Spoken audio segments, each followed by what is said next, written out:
साथियों, सावन का पवित्र महीना और बृहदेश्वर शिव मंदिर का निर्माण शुरू होने के 1000 इयर्स का ऐतिहासिक अवसर, ऐसे अद्भुत समय में मुझे भगवान बृहदेश्वर शिव के चरणों में उपस्थित होकर के पूजा करने का सौभाग्य मिला है।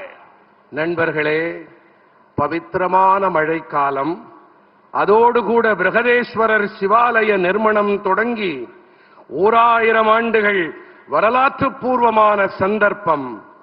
இப்படிப்பட்ட அற்புதமான வேளையிலே சிவனவன் பிரகதேஸ்வரனின் பாதார விந்தங்களிலே சிரம் தாழ்த்த அவரை வழிபாடு செய்யக்கூடிய பெரும் பேறு எனக்கு கிடைத்திருக்கின்றது.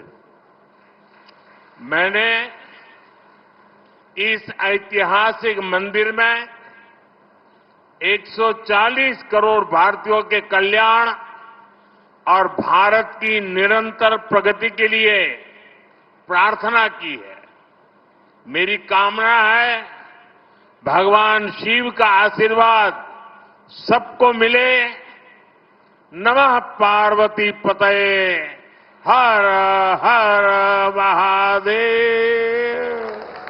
நான் இந்த சரித்திர பூர்வமான ஆலயத்திலே 140 கோடி நாட்டு மக்களின் நலனுக்காகவும் பாரத நாட்டின் நிரந்தர வளர்ச்சிக்காகவும் என் வேண்டுதல்களை முன்வைத்தேன்.